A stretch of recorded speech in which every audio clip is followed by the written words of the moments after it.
Eric Thomas, Monday Morning Critic. How are you both doing today? How are you doing? Thank you for having us.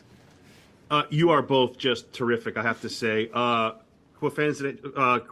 I have to say, I can't believe that I'm talking to the youngest Academy Award nominee ever. Like, as a movie buff and a movie historian, like, when I find out we were speaking, I mean, as great as Swagger is aside, like, I was so pumped for that. And you're still kicking ass. You're still kicking ass, which is still awesome. So most people haven't done it in a lifetime, what you've done by 19. So that's pretty impressive. Yo. Thank you. Yeah, Oh my gosh. so I have to say that.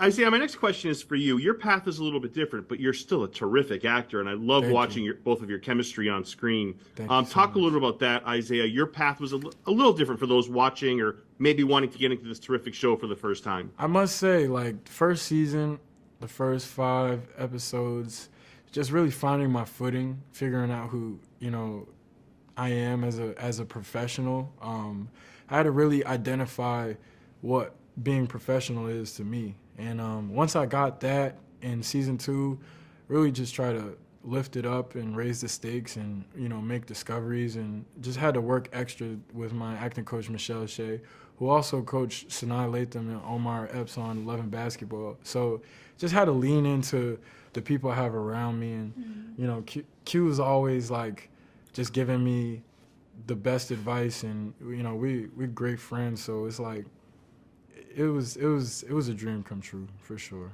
Yeah, you stole my next question. Do you guys talk off screen about what you want to do for a scene or advice or things you've learned along the way?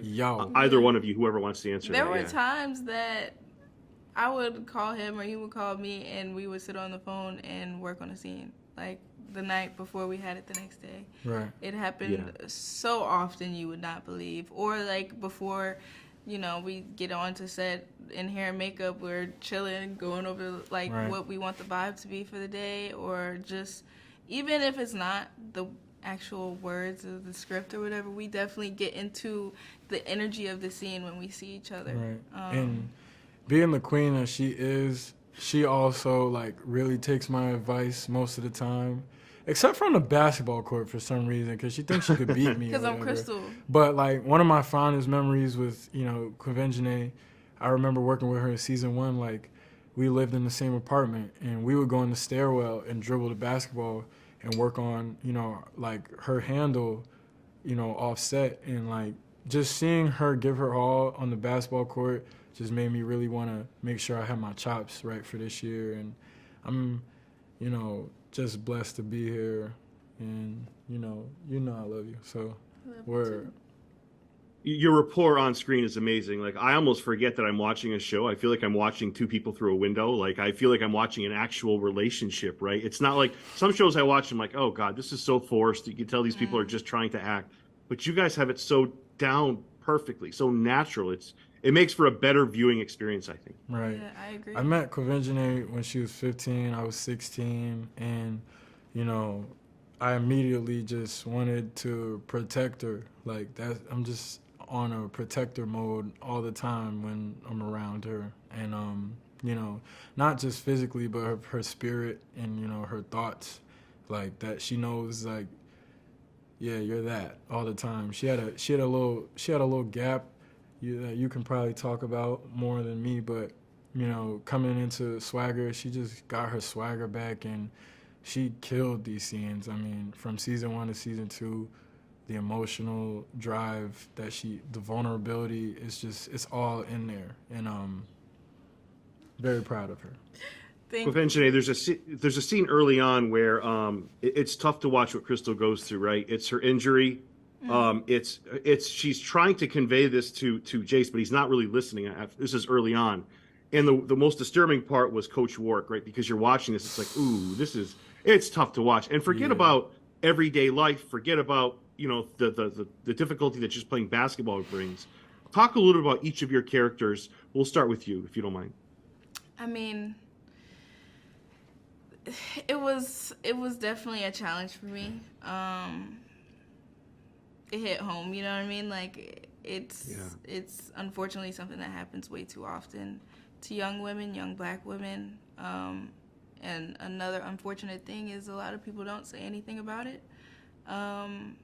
which is why I did a lot of research. I made sure I found a way to make it authentic and real so that it can open the conversation with people in their household. I've had someone come to me and tell me that their daughter opened up to them about something that happened to them, and that is exactly what I wanted to happen. I wanted it to be an honest, authentic, real, like, heartbreaking experience for people to watch it and to see how that can corrupt someone so deeply that they lose themselves. And it was also very important to me, the scenes after it all, where you kind of see her deteriorate and also come to him because she trusts him. And for him to be a man that she trusts is another big thing, because a lot of the time after something like that happens, you shut the whole world out, or you just, you change how you see people that you knew before. But I knew, and Crystal knew, that she could trust him with that information. And just the whole journey of it all was super important to me to make it real.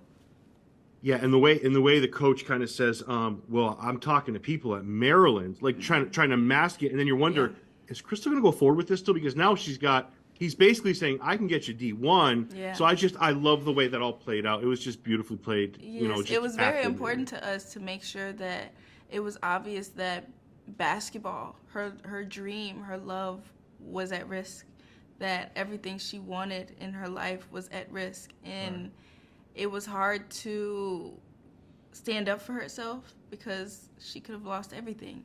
She could have lost everything that meant the world to her. So instead of doing that, she just tried her best to ignore it. She continued to juice the injury. She tried to skip practices, but she loved the sport too much, and she had to just try to do whatever she could. Let me ask you this, Isaiah. When it comes to Jace, right? He has his own demons. The police are not fair to him. They're terrible to him. He's dealing with things. A single mom. He's dealing with a lot of things from different areas. What do you want people to see in Jace as they watch the show? Because I was turned on the show kind of late, and then I fell in love with it. I was like, oh my God, what took me so long? Thank you so much. Whatever you wanted to say. Just, his integrity, his poise. I want people to, lead with that in their personal lives when they see Jace. Jace at a young age, he's been appointed to be the man of the house. And, at first he's wearing that really strong, and he kind of pushes people away. And, you see him grow into that foundation with his people and his father figure, Ike. And once he figures that out, he's able to really forge his path better and, win a championship and be a good leader, a strong leader, and really say what he's trying to say and be the person, be the person he's trying to be. I think that's something we can all take with us. And I was watching that great scene when you guys are doing sprints and they're playing the songs, and if you get it wrong, you have to run. It was one of the coolest scenes. And I'm like, they better be playing Lauryn Hill. And that wasn't playing. And I'm like, they better play, Ice Cube. I'm like, I just love the connections here. I love that. Yeah. Talk about that scene, whatever you wanted to say. I mean, Reggie, he's so funny because he'll have you at the edge of your seat thinking something's about to happen, and then it totally flips. So. Yeah. Like, he's always, 14 steps ahead. I say 14 for a reason because 14 is, one of our focal points in this show. Emmett Till, is a theme in our show. Jace is 14 when we first meet him. And, he has this painting of Emmett Till that is really our color scheme of the entire show. Everything that we do every color that you see on the screen kind of exists inside this one painting that he'll be sharing very soon. But yeah, we have a lot of themes on the show. We have a lot of hidden messages, a lot of things that a lot of people wouldn't realize the first time they watch it. But if you watch it again, or if you're watching closely, you'll notice, in my room, I have a Love and Basketball poster in my room. Yeah. And I'll end with this. The show is about Katie's life. I get it. Some of it is. But I swear your game is just like Jason Tatum's. Oh, my God. Just watching it on screen. You are Jason Tatum. Just mannerisms and everything. Guys, I love you both. Thank you. You're both super talented. Thank you very much for this.